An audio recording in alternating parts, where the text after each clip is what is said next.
నమస్కారం. ఈటీవీ న్యూస్కు స్వాగతం. ముఖ్యాంశాలు. హిందూ మహాసముద్రానికి విస్తరించిన అమెరికా ఇరాన్ యుద్ధం. డిగో గార్సియాపై టెహ్రాన్ క్షిపణి దాడి, లక్ష్యాన్ని చేరని మిసైల్స్.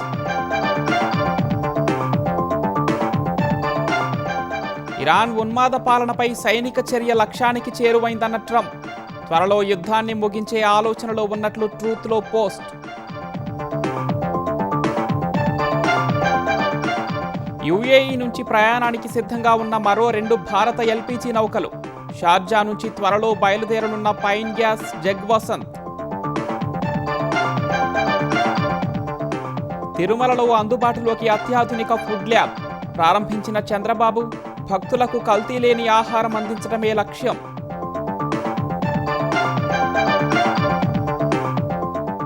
వైసీపీ హయాంలో భూదందాలకు పాల్పడిన సీఐ అశోక్ రెడ్డిపై కేసు. బీటెక్ రవిని కిడ్నాప్ చేసి బెదిరించిన వ్యవహారంలో ఆరోపణలు. సిద్దిపేట జిల్లాలో రేపు ఆయిల్ ఫామ్ ఫ్యాక్టరీ ప్రారంభించనున్న రేవంత్.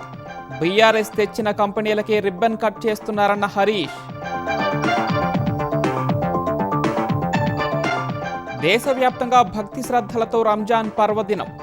ఈద్గాలు, మసీదుల్లో ముస్లిం సోదరుల ప్రత్యేక ప్రార్థనలు, పరస్పర శుభాకాంక్షలు.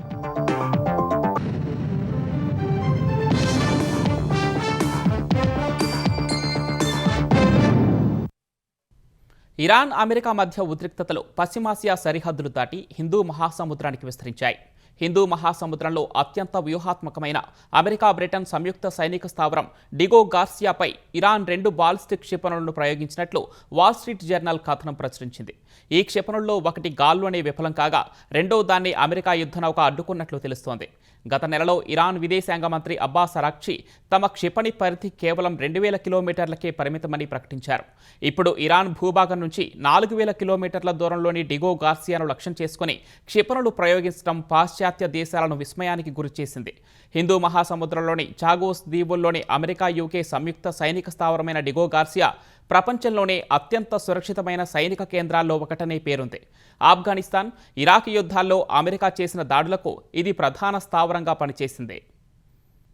అటు దాడులు, ప్రతిదాడులతో పశ్చిమాసియా అట్టుడుకుతోంది. ఇరాన్ రాజధాని టెహ్రాన్ సహా పలు ప్రాంతాల్లో వైమానిక దాడులతో ఇజ్రాయెల్, అమెరికా విరుచుకుపడుతున్నాయి. లెబనాన్లోని హెజ్బొల్లాపై ఇజ్రాయెల్ భీకర దాడులు కొనసాగుతున్నాయి. ఈ దాడుల్లో 4 హెజ్బొల్లా సాయుధులు మరణించారు. బీరూట్లోని హెజ్బొల్లా ప్రధాన కార్యాలయాలపై కూడా దాడి చేసినట్లు ఇజ్రాయెల్ డిఫెన్స్ ఫోర్స్ తెలిపింది. అటు ఇరాన్ చర్చలకు వచ్చిన కాల్పుల విరమణ ఉండబోదని అమెరికా అధ్యక్షుడు డొనాల్డ్ ట్రంప్ పేర్కొన్న నేపథ్యంలో దాడులు తీవ్రమయ్యాయి. ఇరాన్ అణు నిల్వలను స్వాధీనం చేసుకోవటం లేదా అక్కడి నుంచి తరలించడంపై ట్రంప్ ప్రభుత్వం తీవ్రంగా ఆలోచిస్తున్నట్లు తెలుస్తోంది. మరోవైపు ఇజ్రాయెల్తో పాటు గల్ఫ్లోని అమెరికా స్థావరాలపై ఇరాన్ ప్రతిదాడులు కొనసాగుతున్నాయి. ఈ ఉదయం ఇజ్రాయెల్ పైకి ఇరాన్ భారీ సంఖ్యలో క్షిపణులను ప్రయోగించింది. జెరూసలేం, టెల్ అవీవ్ పరిసర ప్రాంతాల్లో పేలుడు శబ్దాలు వినిపించాయి. ఇరాన్ క్షిపణి దాడులను ఐడిఎఫ్ ధృవీకరించింది. తమ ఎయిర్ డిఫెన్స్ వ్యవస్థలు వాటిని అడ్డుకునేందుకు నిరంతరం పనిచేస్తున్నాయని తెలిపింది. ప్రజలంతా సురక్షిత ప్రాంతాలకు వెళ్లాలని ఐడిఎఫ్ సూచించింది. అంతర్జాతీయ మార్కెట్లో ఆకాశాన్నంటుతున్న ముడి చమురు ధరలు తగ్గించేందుకు అమెరికా ప్రభుత్వం వ్యూహాత్మక నిర్ణయం తీసుకుంది. ఇరాన్ చమురు విక్రయంపై ఉన్న ఆంక్షలను తాత్కాలికంగా ఎత్తివేస్తున్నట్లు ప్రకటించింది. ఈ మేరకు America treasury secretary Scott Besant సామాజిక మాధ్యమం ఎక్స్లో పోస్ట్ పెట్టారు. ఈ నిర్ణయం వల్ల సుమారు 140 మిలియన్ బ్యారెళ్ల ఇరాన్ చమురు ప్రపంచ మార్కెట్లోకి అందుబాటులోకి వస్తుందని తెలిపారు. అయితే ఇప్పటికే ఓడల్లో ఉండి రవాణాలో ఉన్న ఇరాన్ చమురుకు మాత్రమే ఇది వర్తిస్తుందని చెప్పారు. కొత్తగా ఇరాన్ చమురు ఉత్పత్తికి లేదా కొనుగోళ్లకు ఎలాంటి అనుమతి ఇవ్వలేదని తెలిపారు. ఈ వెసులుబాటు ఏప్రిల్ 19 వరకు మాత్రమే ఉంటుందని స్కాట్ బెసెంట్ స్పష్టం చేశారు. అంతర్జాతీయ మార్కెట్లో ముడి చమురు ధరలను తగ్గించేందుకు తమ దేశ చమురుపై ఆంక్షలు సడలిస్తున్నట్లు అమెరికా చేసిన ప్రకటనలో ఎలాంటి వాస్తవం లేదని ఇరాన్ స్పష్టం చేసింది. తమ వద్ద ఎలాంటి అదనపు చమురు నిల్వలు లేవని తెలిపింది. ఈ మేరకు ముంబైలోని ఇరాన్ కాన్సులేట్ ఓ ప్రకటన విడుదల చేసింది. ముడి చమురు కొనుగోలుదారులను ప్రసన్నం చేసుకోవడానికి, అంతర్జాతీయ మార్కెట్ను ప్రభావితం చేయడానికే అమెరికా ఇలాంటి ప్రకటనలు చేస్తోందని ఇరాన్ ఆరోపించింది. పశ్చిమాసియాలో ఇరాన్ ఉన్మాద పాలనపై తాము చేపట్టిన సైనిక చర్య అనుకున్న లక్ష్యానికి చేరువైనట్లు అమెరికా అధ్యక్షుడు డొనాల్డ్ ట్రంప్ పేర్కొన్నారు. త్వరలోనే ఈ యుద్ధాన్ని ముగించే ఆలోచనలో ఉన్నట్లు తెలిపారు. ఈ మేరకు ఇరాన్తో జరుగుతున్న ఘర్షణపై ట్రూత్ సోషల్ ప్లాట్ఫామ్లో ట్రంప్ పోస్టులు చేశారు. ఇరాన్ క్షిపణి సామర్థ్యం, లాంచర్లను నిర్వీర్యం చేయటం, రక్షణ రంగ మౌలిక సదుపాయాలు ధ్వంసం చేయడమే తమ లక్ష్యంలో భాగమని తన పోస్టులో వివరించారు. ఇరాన్ నౌకాదళం, వాయుసేనను తుడిచిపెట్టడం, ఆ దేశం అణ్వాయుధ సామర్థ్యాన్ని సముపార్జించకుండా చూడటమే తమ లక్ష్యాల్లో కీలకమని పేర్కొన్నారు. Israel, Saudi Arabia, Qatar, UAE, Bahrain, Kuwait వంటి పశ్చిమాసియాలోని మిత్ర దేశాలకు అత్యున్నత రక్షణ కల్పించడం తమ లక్ష్యాల్లో మరొకటని వివరించారు. దేశంలో వంట గ్యాస్పై ఆందోళన తగ్గించేలా మరో కబురు అందింది. భారత జెండాతో ఉన్న మరో 2 ఎల్పీజీ ట్యాంకర్లు ఇవాళ ఈ ప్రయాణం ప్రారంభించేందుకు సిద్ధంగా ఉన్నట్లు షిప్పింగ్ డేటా ద్వారా తెలిసింది. ఎల్పీజీని మోసుకొచ్చే పైన్ గ్యాస్, జగ్ వసంత్ అనే 2 ట్యాంకర్లు ప్రస్తుతం యునైటెడ్ అరబ్ ఎమిరేట్స్లోని షార్జా వద్ద నిలిపి ఉన్నాయి. జగ్ వసంత్ నౌకను భారత్ పెట్రోలియం, పైన్ గ్యాస్ను ఇండియన్ ఆయిల్ సంస్థలు నిర్వహిస్తున్నాయి. ఈ 2 నౌకలు ప్రయాణానికి సిద్ధమవుతున్నట్లు మెరైన్ ట్రాఫిక్ తెలిపింది. పాకిస్తాన్కు వెళ్లాల్సిన ఓ ట్యాంకర్ ప్రయాణాన్ని మొదలుపెట్టినట్లు పేర్కొంది. ఈ సమాచారంపై భారత షిప్పింగ్ శాఖ గ్యాస్ సంస్థల నుంచి అధికారిక సమాచారం రావాల్సి ఉంది. గత 24 గంటల్లో హర్మూజ్ జలసంధి నుంచి ఏ ఒక్క వాణిజ్య నౌక కూడా ప్రయాణించలేదు. గల్ఫ్లో ప్రస్తుతం 22 భారతీయ నౌకలు నిలిచి ఉన్నాయి. అమెరికా, ఇజ్రాయెల్ సహా వాటికి మద్దతిచ్చే దేశాల నౌకలను హర్మూజ్ జలసంధి నుంచి తాము అనుమతించబోమని ఇరాన్ తేల్చి చెప్పింది. మిగిలిన అన్ని దేశాలకు హర్మూజ్ తెరిచే ఉంటుందని హామీ ఇచ్చింది. తిరుమల శ్రీవారి చెంతకు వచ్చే భక్తులకు కల్తీ లేని నాణ్యమైన ఆహారం అందించేందుకు కేంద్ర నిధులతో టీటీడీ ఏర్పాటు చేసిన ఆధునిక ల్యాబొరేటరీని ముఖ్యమంత్రి చంద్రబాబు ప్రారంభించారు. 12,000 చదరపు అడుగుల్లో 2 అంతస్తుల్లో నిర్మించిన ల్యాబొరేటరీని, అందులోని యంత్రాలను చంద్రబాబు పరిశీలించారు. టీటీడీ కమాండ్ కంట్రోల్ కేంద్రం పనితీరును చంద్రబాబు అడిగి తెలుసుకున్నారు. తిరుమలలో టీటీడీ ఏర్పాటు చేసిన అత్యాధునిక ఫుడ్ ల్యాబొరేటరీని ముఖ్యమంత్రి చంద్రబాబు ప్రారంభించారు. అన్న ప్రసాదాల నాణ్యత, స్వచ్ఛతను మరింత పకడ్బందీగా పర్యవేక్షించేందుకు 12,000 చదరపు అడుగుల విస్తీర్ణంలో ఈ ల్యాబ్ ను ఏర్పాటు చేశారు. టీటీడీ స్థలం కేటాయించగా దాదాపు 25 కోట్ల రూపాయల కేంద్ర ప్రభుత్వ నిధులతో 9 నెలల్లోనే ఆధునిక ప్రయోగశాలను నిర్మించారు. ల్యాబ్ ను ప్రారంభించిన అనంతరం అందులోని యంత్రాలను ముఖ్యమంత్రి చంద్రబాబు పరిశీలించారు. శ్రీవారి లడ్డూ, అన్నప్రసాదాలు, నెయ్యి, నూనె, పాలు వంటి సరుకుల్లో కల్తీని సూక్ష్మ స్థాయిలో పసిగట్టేలా 50 రకాల యంత్రాలను ల్యాబ్లో ఏర్పాటు చేశారు. గరిష్టంగా ఒక నమూనాపై 50 రకాల పరీక్షలు చేసే సామర్థ్యం ఈ యంత్రాలకు ఉంది. ఈ యంత్రాల పనితీరును సీఎం అధికారులను అడిగి తెలుసుకున్నారు. టీటీడీతో పాటు ఇతర ప్రాంతాల్లో ఆహార నాణ్యతా పరీక్షల కోసం ల్యాబొరేటరీలను ఏర్పాటు చేస్తున్నట్లు ఆంధ్రప్రదేశ్ ఆరోగ్య శాఖ మంత్రి సత్యకుమార్ యాదవ్ వెల్లడించారు. గతంలో జరిగిన తప్పులు భవిష్యత్తులో జరగకుండా, కోట్లాది మంది భక్తుల మనోభావాలు దెబ్బతినకుండా జాగ్రత్తలు తీసుకోవడమే కాకుండా తిరుమలలో ఫుడ్ సేఫ్టీ ల్యాబొరేటరీ ప్రారంభించడానికి ప్రధాన కారణమైతే, రాష్ట్రంలో కూడా ఇతర 4 విశాఖపట్నం, గుంటూరు, తిరుపతి, కర్నూలులో కూడా ఫుడ్ ల్యాబొరేటరీని ప్రారంభించబోతున్నాం. ఎక్కడైనా టెస్టులు చేసుకోవాలంటే ఇప్పటిదాకా హైదరాబాదు వెళ్లాల్సిన పరిస్థితులు ఉండేవి. కాకుండా ఇవాళ ప్రారంభించిన తర్వాత ఇక్కడే చేసుకోవడానికి అవకాశం ఉంది. ఈ ఫుడ్ సేఫ్టీ మీద, ఈ అడల్ట్రేషన్ మీద ప్రధానంగా దృష్టి పెట్టి అడల్ట్రేషన్ పూర్తిగా అరికట్టాలని ముఖ్యమంత్రి గారు ఇప్పుడు కూడా వారు పూర్తిగా క్షుణ్ణంగా అన్ని విషయాలను పరిశీలించిన తర్వాత కూడా స్పష్టమైన మార్గదర్శక ఆదేశాలను ఇవ్వడం జరిగింది. అంతకుముందు తిరుమలలో వైకుంఠం క్యూ కాంప్లెక్స్ 1లోని ఇంటిగ్రేటెడ్ కమాండ్ కంట్రోల్ సెంటర్ ను సీఎం చంద్రబాబు సందర్శించారు. అధికారులను అడిగి కమాండ్ కంట్రోల్ సెంటర్ పనితీరును తెలుసుకున్నారు. అంతకుముందు ముఖ్యమంత్రి చంద్రబాబు తిరుమల శ్రీవారిని దర్శించుకున్నారు. మనవడు దేవాంశ్ పుట్టినరోజు సందర్భంగా కుటుంబ సభ్యులతో కలిసి ఆలయానికి చేరుకున్న సీఎంకు ఆలయ ఈవో, అర్చకులు మహాద్వారం వద్ద ఇస్తికఫాల్ స్వాగతం పలికారు. సతీమణి భువనేశ్వరి, కుమారుడు లోకేష్, మనవడు దేవాంశ్తో కలిసి ముఖ్యమంత్రి శ్రీవారిని దర్శించుకున్నారు. సీఎం హోదాలో మహాద్వారం నుంచి నేరుగా ఆలయ ప్రవేశానికి అవకాశం ఉన్నప్పటికీ క్యూ కాంప్లెక్స్లోనే వెళ్లి వెంకన్న దర్శనం చేసుకున్నారు. శ్రీవారిని దర్శించుకునే సమయంలో చంద్రబాబు కరింగులి మార ధరించారు. సీఎం, ఆయన కుటుంబ సభ్యులకు పండితులు వేదాశీర్వచనాలు చేశారు. అనంతరం మాతృశ్రీ తరిగొండ వెంగమాంబ అన్నప్రసాద కేంద్రానికి వెళ్లారు. అక్కడ భక్తులకు చంద్రబాబు, భువనేశ్వరి, లోకేష్, దేవాంశ్ అన్నప్రసాద వితరణ చేశారు. భక్తులకు వడ్డించాక వారు కూడా అన్నప్రసాదాన్ని స్వీకరించారు. మనవడు పుట్టినరోజు సందర్భంగా ఏటా ఒకరోజు అన్నదాన వ్యయాన్ని చంద్రబాబు విరాళంగా అందజేస్తున్నారు. ఈ ఏడాది 44 లక్షల రూపాయలు దేవాంశ్ పేరుతో అన్నదానం కోసం విరాళంగా అందజేశారు. కాంగ్రెస్ను వీడేందుకు సిద్ధమైనట్లు ప్రచారం జరుగుతున్న సీనియర్ నేత టి జీవన్ రెడ్డిని మంత్రులు శ్రీధర్ బాబు, అట్లూరు లక్ష్మణ్ కుమార్, చొప్పదండి ఎమ్మెల్యే మేడిపల్లి సత్యం బుజ్జగించే ప్రయత్నం చేశారు. పార్టీలో గౌరవం దక్కటం లేదని మంత్రుల ముందు జీవన్ రెడ్డి తీవ్ర ఆవేదన వ్యక్తం చేశారు. జీవన్ రెడ్డి ఆవేదనను పార్టీ అధిష్టానం సీఎం దృష్టికి తీసుకువెళ్తామని మంత్రి శ్రీధర్ బాబు తెలిపారు. పద్ధతిగల నాయకుడిగా 4 దశాబ్దాలుగా జీవన్ రెడ్డి పార్టీలో ఉన్నారని, కార్యకర్తలు, నేతల మనోభావాలను ఆయన తమకు తెలియజేశారని శ్రీధర్ బాబు వివరించారు.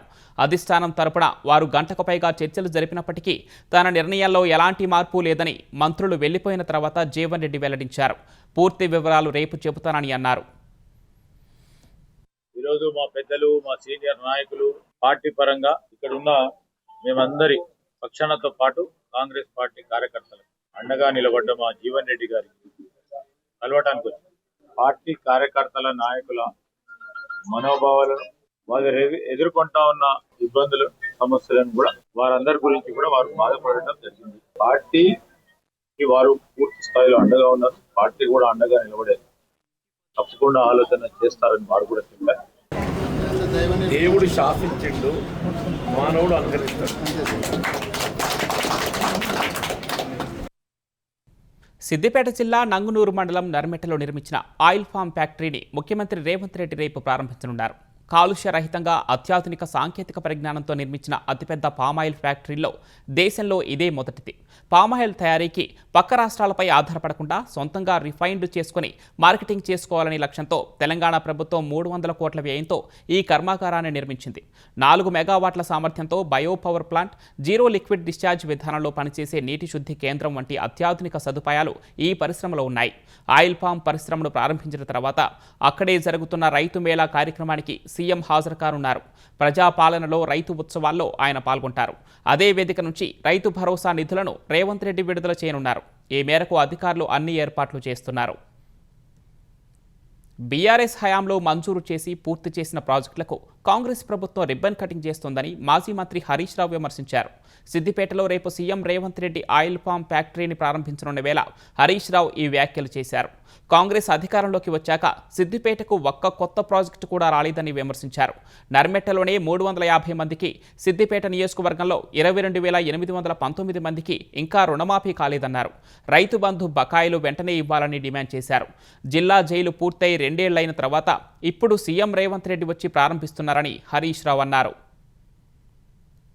ఆయిల్ పామ్ ఫ్యాక్టరీ ఈ ప్రాంతంలో రావడంలో కాళేశ్వరం ప్రాజెక్టు చాలా చాలా కీలకం. కాళేశ్వరాన్ని కూలేశ్వరం అన్న రేవంత్ రెడ్డి ఆయన చేతుల మీదుగా ఈ ఆయిల్ పామ్ ఫ్యాక్టరీ ప్రారంభం అవడం అనేది శోచనీయం. ఒక 4 భవనాలు ఈరోజు రేవంత్ రెడ్డి గారు ప్రారంభిస్తున్నారు. ఒకటి సెంట్రల్ డ్రగ్ స్టోర్, 2 సంవత్సరాల నుంచి సెంట్రల్ డ్రగ్ స్టోర్ పనిచేస్తుంది, అక్కడే పనిచేస్తుంది, దానికి పలికేసుకుంటుండే ఇవాళ. రెండోది ఆయుష్ హాస్పిటల్, ఆల్రెడీ ఆయుష్ హాస్పిటల్ పూర్తయింది, అక్కడ ఓపీ నడుస్తా ఉంది. ఒక ప్రైమరీ హెల్త్ సెంటర్ ను గట్లమల్యాల గ్రామంలో 1,43,00,000తో మంజూరు చేసి పూర్తి కూడా చేశాం. ఆల్రెడీ డాక్టర్ అపాయింట్ అయినరు, అది ఫంక్షనల్ ఉంది, ఆ ఊర్లో నడుస్తున్నది, దానికి పలికేసుకుంటున్నాం. అర్బన్ ప్రైమరీ హెల్త్ సెంటర్ ఒకటి టౌన్ లో మంజూరు చేశాం, అది నిర్మాణం అయిపోయింది, దానికి పలికేసుకుంటున్నాం. ఈ 4 పనులు ఆనాడు ఆరోగ్య శాఖ మంత్రిగా నేను మంజూరు చేసి పనులు పూర్తి చేస్తే పలకలేసుకుంటున్నాడు. అంతకుమించి నువ్వు చేసింది అయితే ఏమీ లేదు. 2026-27 బడ్జెట్లో రైతు బీమాకు ప్రత్యామ్నాయంగా 1,15,00,000 కుటుంబాలకు 5 లక్షల జీవిత బీమా చేయిస్తామన్న కాంగ్రెస్ సర్కార్ కొన్ని గంటల్లోనే మాట మార్చిందని మాజీ మంత్రి నిరంజన్ రెడ్డి ఆరోపించారు. అసెంబ్లీలో గొప్పగా అందరికీ జీవిత బీమా కల్పిస్తామన్న ప్రభుత్వం సాయంత్రానికి రేషన్ కార్డు ఉన్న కుటుంబాలకు మాత్రమే అని లీకులు ఇచ్చారని మండిపడ్డారు. రైతు బీమా ఎగ్గొట్టేందుకే కాంగ్రెస్ ప్రభుత్వం ఈ నాటకానికి తెరతీసిందని నిరంజన్ రెడ్డి విమర్శించారు. తెలంగాణలో ఉన్న తెల్ల రేషన్ కార్డుదారుల సంఖ్య 1,127,655 ఉందని, వారు సహా వారి కుటుంబ సభ్యులు కలిపితే 3.25 కోట్ల మంది ఉంటారని నిరంజన్ రెడ్డి గుర్తు చేశారు. కాంగ్రెస్ ప్రభుత్వం అందరికీ ప్రీమియం చెల్లించి 5 లక్షల బీమా చేయించాలని ఆయన డిమాండ్ చేశారు. రైతు భరోసా, పంటల బోనస్ చెల్లించడం సహా రైతు బీమా 40 లక్షల మందికి ప్రీమియం కట్టడానికి మొరాయిస్తున్న సర్కార్ 1 కోటి పైచిలుకు కుటుంబాలకు ప్రీమియం చెల్లిస్తుందా అని నిరంజన్ రెడ్డి అడిగారు. రైతు బీమా, ఇందిరమ్మ కుటుంబ జీవిత బీమాపై స్పష్టతనివ్వాలని డిమాండ్ చేశారు. అనకాపల్లి జిల్లా నక్కపల్లిలో ఈ నెల 23న ఆర్సెలార్ మిత్తల్ ఉక్కు పరిశ్రమ భూమి పూజకు ఏర్పాట్లు చురుగ్గా సాగుతున్నాయి. ఈ కార్యక్రమానికి సీఎం చంద్రబాబు, కేంద్ర రాష్ట్రాల మంత్రులు, ప్రముఖులు హాజరు కానున్నారు. సభా ప్రాంగణం వద్ద ఏర్పాట్లను ఆంధ్రప్రదేశ్ హోంమంత్రి అనిత, జిల్లా collector Vijayakrishnan, Visakha range DIG Gopinath jetty పరిశీలించారు. ప్రజలు కూర్చునేందుకు వీలుగా భారీ జర్మన్ టెంట్లను ఏర్పాటు చేశారు. ఏర్పాట్ల వివరాలను హోంమంత్రికి అధికారులు వివరించారు. విజయనగరం జిల్లా రామభద్రపురం మండలం తారాపురం వద్ద ప్రైవేటు ట్రావెల్స్ బస్సు అగ్నికి ఆహుతైంది. ఒడిశాకు చెందిన ట్రావెల్స్ బస్సు భువనేశ్వర్ నుంచి మల్కాన్గిరి వెళ్తూ ఉండగా ఈ ప్రమాదం జరిగింది. బస్సు వెనక టైర్ పేలగా ఒక్కసారిగా మంటలు చెలరేగాయి. అప్రమత్తమైన డ్రైవర్ ప్రయాణికులను బస్సు నుంచి దించివేశారు. తర్వాత మంటలు బస్సు మొత్తం వ్యాపించాయి. ప్రమాద సమయంలో 37 మంది ప్రయాణికులు బస్సులో ఉన్నట్లు గుర్తించారు. ఒడిశాకు చెందిన ఓ ఎమ్మెల్యే కూడా బస్సులో ఉన్నట్లు తెలిసింది. ఈ సమాచారం అందుకొని అక్కడికి వెళ్లిన స్థానిక పోలీసులు బస్సులో తనిఖీ చేయగా బూడిద కింద 10 లక్షల విలువైన బంగారం కనిపించింది. అది శాంతిలత అనే మహిళదని గుర్తించిన సిఐ శ్రీనివాసరావు ఆమెకు అప్పగించారు. పోలవరం జిల్లా ఎటపాక మండలం పురుషోత్తపట్నం వద్ద గోదావరిలో గల్లంతైన బీటెక్ విద్యార్థుల మృతదేహాలు లభించాయి. గజ ఈతగాల సాయంతో గాలింపు చర్యలు చేపట్టిన అధికారులు నిన్ననే 3 విద్యార్థుల మృతదేహాలను వెలికితీశారు. ఇవాళ మరో 2 విద్యార్థుల మృతదేహాలను బయటకు తీశారు.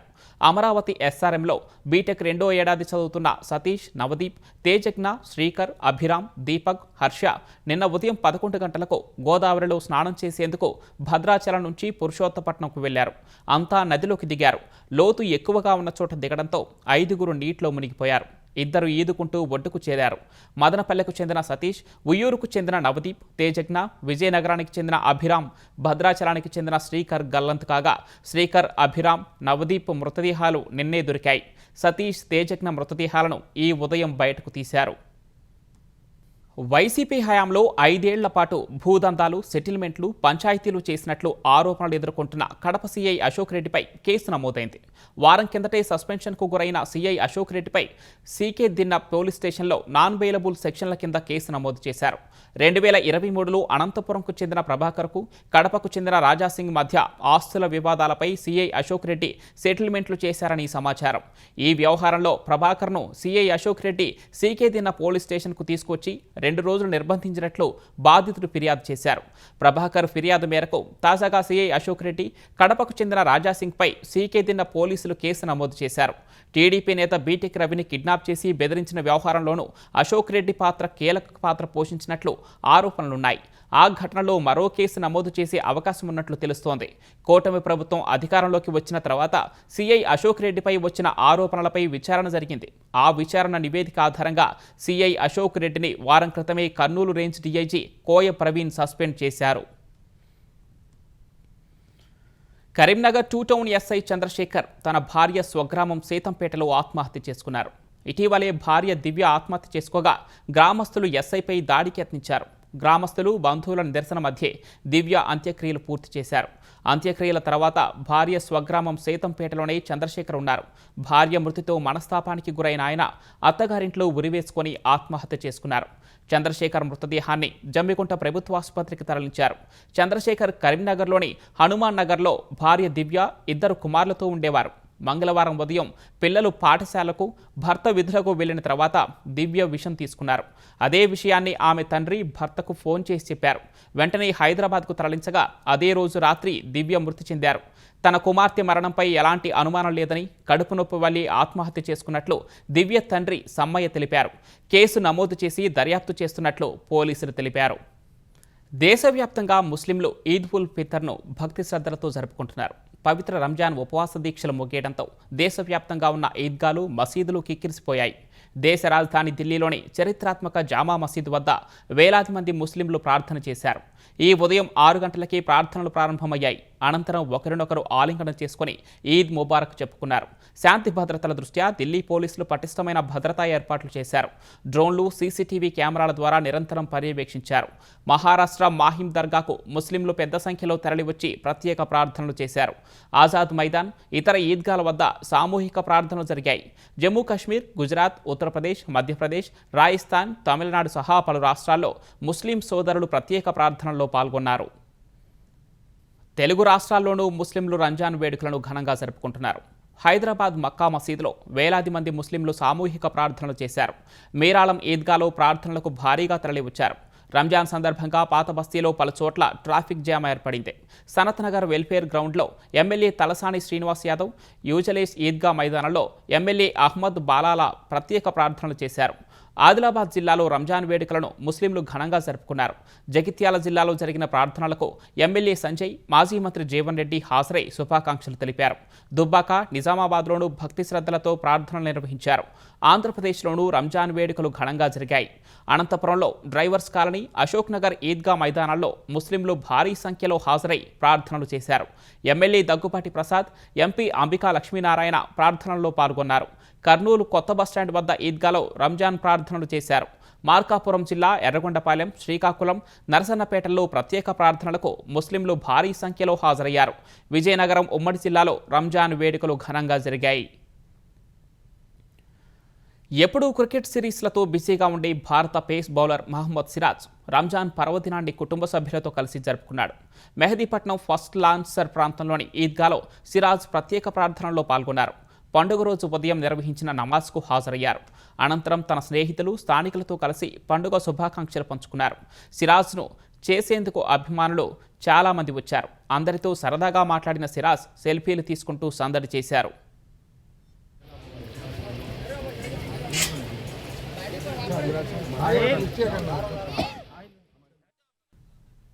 సంగారెడ్డి జిల్లా బీరంగూడలో అడ్డగోలుగా ఫీజులు పెంచుతున్నారని ఓ అంతర్జాతీయ పాఠశాల ముందు విద్యార్థుల తల్లిదండ్రులు ఆందోళనకు దిగారు.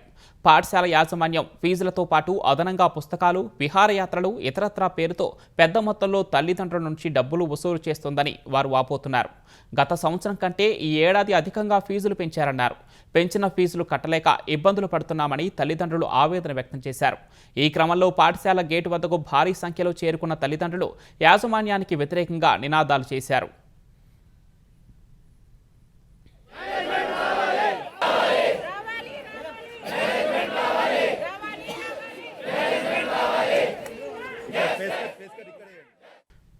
దక్షిణ కొరియాలోని డేజియన్ నగరంలోని ఒక ఆటో విడిభాగాల కర్మాగారంలో సంభవించిన అగ్ని ప్రమాదంలో 10 మంది ప్రాణాలు కోల్పోయారు. ఈ ఘటనలో 59 మంది తీవ్రంగా గాయపడ్డారు. క్షతగాత్రుల్లో 25 మంది పరిస్థితి ఆందోళనకరంగా ఉన్నట్లు తెలుస్తోంది. శుక్రవారం మధ్యాహ్నం 1 గంట సమయంలో ఆటో విడిభాగాల ఫ్యాక్టరీలో పేలుడు సంభవించింది. వెంటనే మంటలు వ్యాపించగా కొందరు కార్మికులు ప్రాణాలు కాపాడుకునేందుకు భవనంపై నుంచి కిందకు దూకారు. మరికొందరు ఊపిరాడక అస్వస్థతకు గురయ్యారు. హుటాహుటిన ఘటనా స్థలానికి వెళ్లిన అగ్నిమాపక సిబ్బంది రోబోల సాయంతో అదుపులోకి తీసుకొచ్చారు. తర్వాత క్షతగాత్రులను సమీపంలోని ఆసుపత్రులకు తరలించారు. 10 మంది మంటల్లో చిక్కుకొని కాలిపోగా వారి మృతదేహాలను పోస్టుమార్టం కోసం ఆసుపత్రికి పంపారు. సహాయక చర్యల్లో భాగంగా ఫ్యాక్టరీలోని 100 కేజీల అత్యంత ప్రమాదకరమైన రసాయనాలను సిబ్బంది సురక్షితంగా బయటకు తీశారు. ఈ ప్రమాదంపై దిగ్భ్రాంతి వ్యక్తం చేసిన దక్షిణ కొరియా అధ్యక్షుడు లీ జే మ్యూంగ్ బాధితులకు మెరుగైన వైద్యం అందించాలని అధికారులను ఆదేశించారు. అమెరికాకు చెందిన హవాయి ద్వీపంలోని ఓహులో భారీ వర్షాలు బీభత్సం సృష్టించాయి. వరదల వద్ద వందలాది ఇళ్లు దెబ్బతిన్నాయి. వాహనాలు కొట్టుకుపోయాయి. వహియావా అనే 120 ఏళ్ల నాటి పురాతన ఆనకట్ట ఏ క్షణమైనా కూలిపోయే ప్రమాదంలో పడింది. ఈ నేపథ్యంలో హేలివా, వైలోవా ప్రాంతాల్లోని సుమారు 5,500 మందికి తక్షణమే ఇళ్లు ఖాళీ చేయాలని అధికారులు ఆదేశాలు జారీ చేశారు. జెట్ స్కీల సాయంతో వరదల్లో చిక్కుకున్న వారిని అగ్నిమాపక సిబ్బంది సురక్షిత ప్రాంతాలకు తరలిస్తున్నారు. హెలికాప్టర్లను సైతం సహాయక చర్యల కోసం వినియోగిస్తున్నారు. వరదల కారణంగా ఇప్పటి వరకు ఎలాంటి ప్రాణనష్టం సంభవించలేదని అధికారులు తెలిపారు. ముఖ్యాంశాలు మరొకసారి. హిందూ మహాసముద్రానికి విస్తరించిన అమెరికా ఇరాన్ యుద్ధం. డిగో గార్సియాపై టెహ్రాన్ క్షిపణి దాడి, లక్ష్యాన్ని చేరని మిసైల్స్.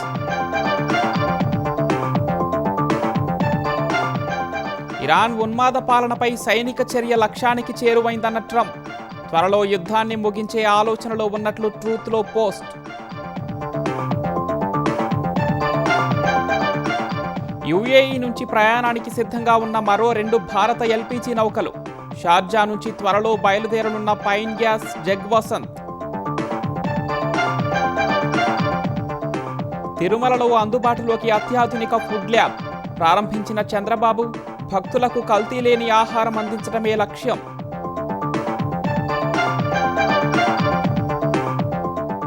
వైసీపీ హయాంలో భూదందాలకు పాల్పడిన సీఐ అశోక్ రెడ్డిపై కేసు. బీటెక్ రవిని కిడ్నాప్ చేసి బెదిరించిన వ్యవహారంలో ఆరోపణలు. సిద్దిపేట జిల్లాలో రేపు ఆయిల్ ఫామ్ ఫ్యాక్టరీ ప్రారంభించనున్న రేవంత్. బీఆర్ఎస్ తెచ్చిన కంపెనీలకే రిబ్బన్ కట్ చేస్తున్నారన్న హరీష్. దేశవ్యాప్తంగా భక్తి శ్రద్ధలతో రంజాన్ పర్వదినం. ఈద్గాలు, మసీదుల్లో ముస్లిం సోదరుల ప్రత్యేక ప్రార్థనలు, పరస్పర శుభాకాంక్షలు.